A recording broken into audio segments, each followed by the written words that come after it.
अगर आपने ये वीडियो 30 सेकंड में बंद किया तो ठीक है, पर अगर 30 सेकंड बाद भी देख रहे हैं तो समझ लीजिए आपकी इन्वेस्टिंग अब बदलने वाली है। नमस्कार दोस्तों, आप सभी का स्वागत है इस नए वीडियो में। आज हम बात करने वाले हैं वॉरेन बफेट के उन 3 राजों के बारे में जो 97% भारतीय निवेशक नहीं जानते। आज हम एक ऐसी किताब पर बात करने वाले हैं जिसका नाम तो हर कोई जानता है, लेकिन जिसकी असली शक्ति को बहुत कम लोग समझ पाते हैं। ये किताब है द वॉरेन बफेट वे। लेकिन मैं आपको वॉरेन बफेट के बारे में वो बातें बताऊंगा जो शायद आपने कहीं नहीं सुनी होंगी। क्या आप जानते हैं कि 2008 के फाइनेंशियल क्राइसिस के दौरान बफेट ने गोल्डमैन सैक्स में $5 बिलियन का इन्वेस्टमेंट किया था, लेकिन उन्होंने एक खास कंडीशन रखी थी। उन्होंने प्रीफरेंस शेयर लिए जो उन्हें हर साल 10% डिविडेंड देते थे, प्लस वारंट्स जो उन्हें आम शेयर सस्ते में खरीदने का अधिकार देते थे। यह सिंगल डील उन्हें आने वाले सालों में $3.7 बिलियन का प्रॉफिट दिलाएगी। यह बफेट वे का वो पहलू है जिसे ज्यादातर लोग मिस कर देते हैं। The core philosophy, business perspective, not stock. Buffett का सबसे बड़ा कॉन्सेप्ट यह है कि वह स्टॉक नहीं बल्कि बिजनेस खरीदते हैं। जब उन्होंने 1973 में वॉशिंगटन पोस्ट के शेयर खरीदे तो वह सिर्फ एक न्यूज़पेपर कंपनी नहीं खरीद रहे थे, वह एक ऐसा बिजनेस खरीद रहे थे जिसका वॉशिंगटन और आसपास के इलाकों में मोनोपोली कंट्रोल था। उन्होंने $10.6 मिलियन में जो शेयर खरीदे वह आज $1.4 बिलियन से ज्यादा के हो चुके हैं। यह एक 130 गुना से अधिक का रिटर्न है। लेकिन यहां सबसे महत्वपूर्ण बात यह है कि बफेट ने केवल उसी बिजनेस में इन्वेस्ट किया जिसे वह समझते थे। उन्होंने कभी भी टेक्नोलॉजी कंपनियों में इन्वेस्ट नहीं किया जब तक कि उन्हें एप्पल का बिजनेस मॉडल समझ में नहीं आया। और एक बार समझ आने के बाद 2016 में उन्होंने एप्पल में $1 बिलियन का इन्वेस्टमेंट किया जो आज $30 बिलियन से अधिक का हो चुका है। सर्कल ऑफ कॉम्पिटेंस और मार्जिन ऑफ सेफ्टी। बफेट का circle of competence concept share बाजार के लिए एक रामबाण सिद्धांत है। उनका मानना है कि हर इन्वेस्टर का एक सर्कल होता है, वह इलाका जिसे वह अच्छी तरह समझता है। बफेट खुद को इंश्योरेंस, बैंकिंग और कंज्यूमर गुड्स कंपनियों तक सीमित रखते हैं। 1990 के दशक में जब .com बबल फुल फोर्स पर था, हर कोई टेक स्टॉक्स में इन्वेस्ट कर रहा था। बफेट ने एक भी टेक कंपनी में इन्वेस्ट नहीं किया। लोग उन्हें पुराना बताने लगे, लेकिन जब 2000 में .com बबल फटा तो बफेट की कंपनी बर्कशायर हैथवे का स्टॉक 40% ऊपर चला गया, जबकि नैस्डैक 78% गिर गया। यह मार्जिन ऑफ सेफ्टी का असली उदाहरण है। ऐसी प्राइस पर स्टॉक खरीदना जो उसकी इंट्रिंसिक वैल्यू से काफी कम हो। जब बफेट ने 2008 में बायको रेलरोड को $26 बिलियन में खरीदा तो उन्होंने उसकी बुक वैल्यू से 31% कम कीमत पर डील क्लोज की। The 12 investment principles breakdown. Buffett के 12 इन्वेस्टमेंट प्रिंसिपल्स में से 3 सबसे क्रांतिकारी हैं जिन्हें ज्यादातर लोग नजरअंदाज कर देते हैं। पहला प्रिंसिपल है कंपनी का मैनेजमेंट रैशनल होना चाहिए। 1985 में बफेट ने कैपिटल सिटीज /ABC कंपनी खरीदी। उस समय कंपनी के सीईओ थॉमस मर्फ ने बफेट को बताया कि वह कंपनी के शेयर बायबैक के लिए $50 मिलियन खर्च करना चाहते हैं। बफेट ने सिर्फ एक सवाल पूछा, क्या यह शेयर होल्डर्स के लिए सबसे बेहतर यूज ऑफ कैश है? जब मर्फ ने हाँ में जवाब दिया, बफेट ने उन्हें पूरी आजादी दे दी। दूसरा प्रिंसिपल है फाइनेंशियल ट्रांसपेरेंसी। बफेट हमेशा वार्षिक रिपोर्ट में सब कुछ साफ साफ बताते हैं, चाहे खबर अच्छी हो या बुरी। 2009 में जब बर्कशायर ने अपनी पहली क्वार्टरली लॉस दर्ज की, बफेट ने शेयर होल्डर्स को पत्र लिखकर स्पष्ट किया कि क्या गलत हुआ और आगे की रणनीति क्या होगी। तीसरा प्रिंसिपल है स्टॉक की कीमत और वैल्यू में अंतर समझना। 1970 के दशक में जब जियोपॉलिटिकल टेंशन के कारण मार्केट गिर रहा था, बफेट ने नेशन वाइड एडवर्टाइजिंग में फुल पेज का एड दिया, हम स्टॉक खरीदना चाहते हैं। उन्होंने समझाया कि जब स्टॉक की कीमत गिरती है तो उसकी वैल्यू नहीं गिरती। Indian market application with concrete examples. अब सवाल यह है कि बफेट के प्रिंसिपल्स को भारतीय शेयर बाजार में कैसे अप्लाई करें। पहला उदाहरण है पेज इंडस्ट्रीज। जब आप इस कंपनी को देखते हैं तो बफेट के इकोनॉमिक मूड प्रिंसिपल को समझ सकते हैं। पेज इंडस्ट्रीज ने लॉन्ड्री डिटर्जेंट मार्केट में 65% से अधिक की मार्केट शेयर बनाई है। यह ठीक वैसा ही है जैसे बफेट को कोका कोला में दिखा था। दूसरा उदाहरण है एसटीआर टेक्नोलॉजीज। 2012 में इस कंपनी ने अपना पहला सालाना प्रॉफिट दिखाया। बफेट के प्रिंसिपल के अनुसार आपको ऐसी कंपनियों में इन्वेस्ट करना चाहिए जिनका प्रॉफिट कंसिस्टेंटली बढ़ रहा हो। एसटीआर का प्रॉफिट 2012 में 23 करोड़ से बढ़कर 2023 में 450 करोड़ हो गया। तीसरा और सबसे महत्वपूर्ण उदाहरण है आईआरसीटीसी। ये कंपनी भारत में रेलवे कैटरिंग और टूरिज्म में मोनोपोली रखती है। बफेट हमेशा ऐसी कंपनियों को प्राथमिकता देते हैं जिनके पास कॉम्पिटिटिव एडवांटेज हो। आईआरसीटीसी का मार्जिन 20% से ऊपर रहता है, जो बफेट के क्राइटेरिया पर पूरा उतरता है।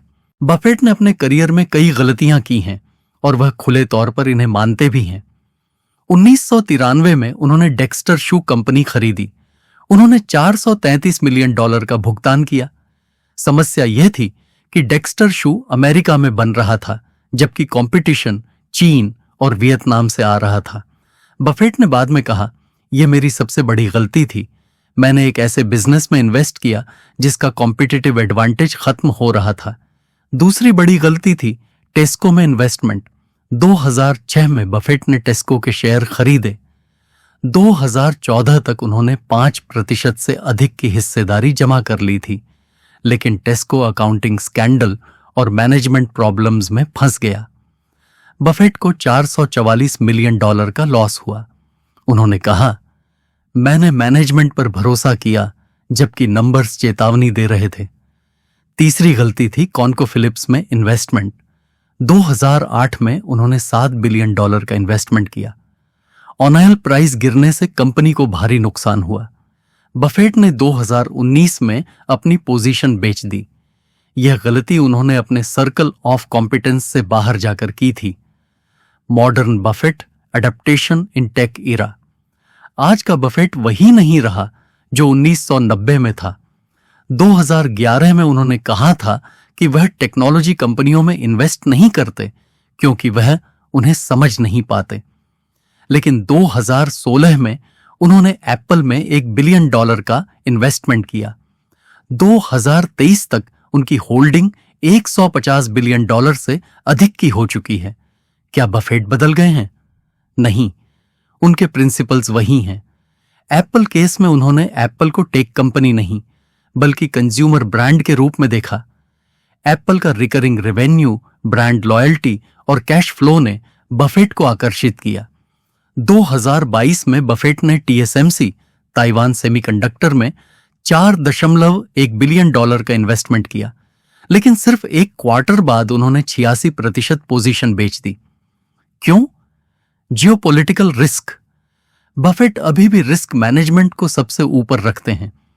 2020 में उन्होंने एयरलाइन स्टॉक्स को पूरी तरह बेच दिया क्योंकि कोविड ने ट्रैवल इंडस्ट्री का बिजनेस मॉडल ही बदल दिया था। बफेट की सबसे बड़ी सफलता, सही टीम का चयन।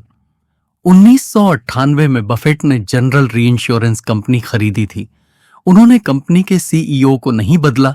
उन्होंने कहा, मैं एक बिजनेस तब खरीदता हूं जब मुझे उसका मैनेजमेंट पसंद आता है।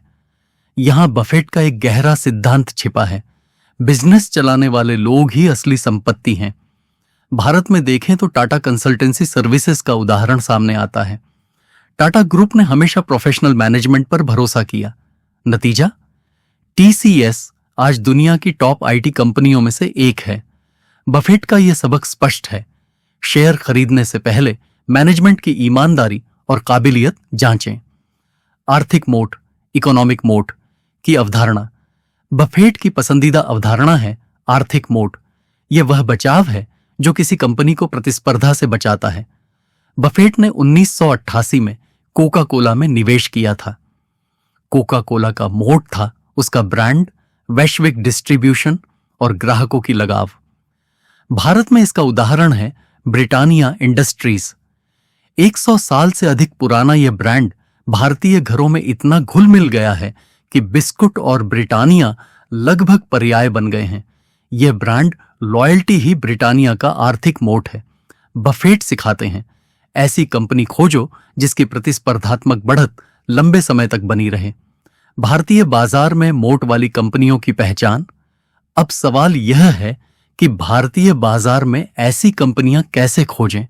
पहला संकेत है उच्च मार्जिन। आशियाना लिमिटेड का उदाहरण लें। पेंट उद्योग में उनका ऑपरेटिंग मार्जिन 18 से 20% के आसपास रहता है, जो औसत से कहीं अधिक है। दूसरा संकेत है बाजार में हिस्सेदारी। एशियन पेंट्स का भारत के पेंट बाजार में 50% से अधिक हिस्सा है। तीसरा संकेत है पुनरावृत्ति राजस्व। पेज इंडस्ट्रीज का उत्पाद डिटर्जेंट हर महीने खरीदा जाता है। यह नियमित आय सुनिश्चित करता है। बफेट का नियम है, ऐसे व्यवसाय में निवेश करो जिसकी मांग हमेशा बनी रहे। सस्ते में उत्कृष्ट व्यवसाय खरीदने का अवसर। 2008 का वित्तीय संकट बफेट के लिए सुनहरा अवसर था। जब सब डर रहे थे, बफेट खरीद रहे थे। उन्होंने गोल्डमैन सैक्स और जनरल इलेक्ट्रिक में भारी निवेश किया। भारत में मार्च 2020 का समय ऐसा ही था। जब कोविड-19 के कारण बाजार गिरा तो अच्छी कंपनियां भी सस्ते में मिल रही थीं। बफेट का सिद्धांत स्पष्ट है, अच्छे व्यवसाय को बुरे समय में खरीदो। लेकिन यहां चेतावनी है, सस्ता होना ही काफी नहीं है, कंपनी उत्कृष्ट होनी चाहिए। बफेट कहते हैं, एक उत्कृष्ट कंपनी को मुनाफे के साथ खरीदना बेहतर है, बजाय एक मामूली कंपनी को सस्ते में खरीदने के। निवेश की यात्रा, शुरुआत से महारथ तक। बफेट की निवेश यात्रा 11 साल की उम्र से शुरू हुई थी। उन्होंने 3 शेयर खरीदे थे, उनमें से एक गिर गया था। यह महत्वपूर्ण सबक था। भारत में निवेश की शुरुआत करने वालों के लिए यह सलाह है, छोटी राशि से शुरुआत करें, गलतियां करें, सीखें। बफेट ने 60 साल में जो सीखा उसे 3 सिद्धांतों में संक्षेपित किया जा सकता है। पहला, अपनी क्षमता के दायरे में रहो। दूसरा, सुरक्षा का अंतर रखो। तीसरा, धैर्य रखो। यह वीडियो देखकर आपने पहला कदम उठा लिया है। अब अगला कदम आपको उठाना है। एक कंपनी चुनें, उसका अध्ययन करें, छोटा निवेश करें और यात्रा शुरू करें। बफेट की रणनीति जटिल नहीं है, लेकिन अनुशासन मांगती है। आज से शुरुआत करें, एक कंपनी का विश्लेषण करें, अपना पहला निवेश करें और याद रखें, सबसे अच्छा समय शुरुआत करने का हमेशा अब होता है। अगर आपको ये वीडियो पसंद आया तो हमारे चैनल को सब्सक्राइब करें और वीडियो को लाइक करें, शेयर करें। वीडियो को अंत तक देखने के लिए धन्यवाद।